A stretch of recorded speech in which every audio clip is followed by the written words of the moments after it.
اعوذ باللہ من الشیطان الرجیم بسم اللہ الرحمن الرحیم السلام علیکم ناظرین، آج آپ کو ایک منافق کی بات سناتے ہیں جو نبی کریم صلی اللہ علیہ وآلہ وسلم کے ساتھ تھا اور اس کو نبی کریم اور اس کا مقابلہ ہوا۔ تو آئیے شروع کرتے ہیں اپنی ویڈیو۔ ناظرین، حضرت عبداللہ بن عمر رضی اللہ تعالی عنہ فرماتے ہیں کہ میں نوح بدر میں جا رہا تھا کہ اچانک ایک قبر کے گڑھے سے ایک مردہ نکلا جس کی گردن میں زنجیر تھی۔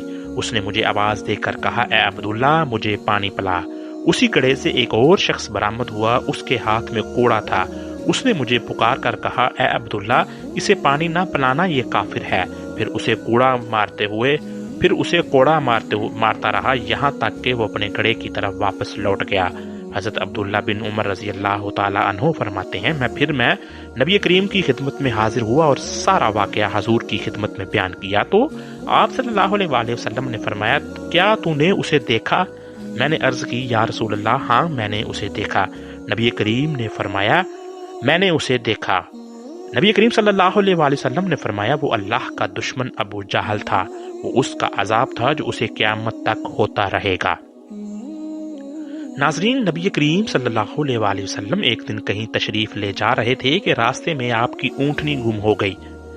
زید ابن سلت نامی ایک منافق نے کہا، محمد صلی اللہ علیہ وآلہ وسلم اگر نبی ہیں تو اپنی اونٹنی کے متعلق کیوں نہیں بتا دیتے وہ کہاں ہے؟ ویسے تو ان کا دعویٰ ہے کہ وہ آسمان کی خبریں بتاتے ہیں مگر وہ اپنی اونٹنی ہی کی خبر نہیں رکھتے۔ نبی کریم کو اس کی اس بات کا پتہ چلا تو آپ صلی اللہ علیہ وآلہ وسلم نے فرمایا، فلاں شخص میرے متعلق ایسا کہتا ہے، حالانکہ مجھے اللہ تعالیٰ جس بات کی خبر دیتا ہے میں اسے جانتا ہوں، اور میں اپنی اونٹنی کے متعلق بھی جانتا ہوں کہ وہ کہاں ہے۔ میری اونٹنی فلاں وادی اور فلاں گھاٹی کے پاس کھڑی ہے اور اس کی نکیل ایک درخت نے پکڑی رکھی ہے، یعنی اس کی نکیل ایک درخت سے اٹکی ہوئی ہے اور اونٹنی وہیں کھڑی ہے، جاؤ اسے وہاں سے لے آؤ۔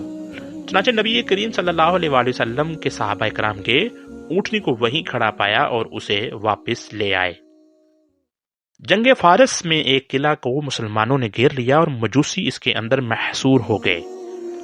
اس قلعے میں ایک حسین عورت تھی۔ اس عورت نے مسلمانوں کے لشکر میں ایک حسین مسلمان کو دیکھا اور اس پر فرفیتہ ہو گئی۔ اس عورت نے اپنا ایک قاصد بھیجا تاکہ وہ اس مسلمان کو اس عورت کے پاس لے آئے۔ قاصد نے جب اس شخص کو اس کا پیغام دیا تو وہ بولا، تم اسے جا کر کہہ دو کہ تم اپنے ظاہری اور باطنی قلعہ صرف خدا کے لیے ہمارے سپرد کر دے۔ عورت نے جواب دیا کہ ظاہری قلعہ تو میں سمجھ گئی مگر باطنی قلعے کو میں نہیں سمجھی، اس سے کیا مراد ہے؟ اس نے جواب بھیجا کہ اس کا مطلب یہ ہے کہ تو اپنا دل بھی خاص اللہ کے لیے سونپ دے۔ یہ بات سن کر عورت نے بے ساختہ کہا، اچھا میں نے اپنا دل اللہ کو سونپ دیا۔ اس کے بعد اس عورت نے قلعہ کھول دیا اور مسلمانوں کا لشکر اندر چلا گیا۔ عورت نے اس نوجوان مسلمان سے کہا کہ تمہارے ہاتھ مسلمان ہونا چاہتی ہوں۔ اس نوجوان نے کہا کہ چلو ہمارے سردار حضرت عبداللہ بن عمر رضی اللہ تعالی عنہ کے پاس، ان کے ہاتھ مسلمان ہونا۔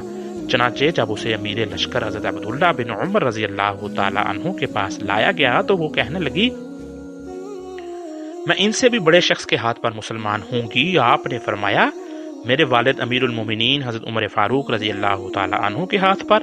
اس نے کہا ہاں۔ چنانچہ حضرت عمر فاروق رضی اللہ تعالی عنہ کے پاس لے گئے۔ اس نے حضرت عمر فاروق رضی اللہ تعالی عنہ سے بھی یہی کہا کہ میں آپ سے بھی بڑے شخص کے ہاتھ پر مسلمان ہوں گی۔ حضرت عمر فاروق رضی اللہ تعالی عنہ نے فرمایا، اسے نبی کریم کی قبر انور پر لے چلو۔ چنانچہ اسے روضہ انور کے پاس لایا گیا۔ اس عورت نے جو ہی قبر انور کو دیکھا، کلمہ شہادت پڑھ کر اسی وقت جان دے دی۔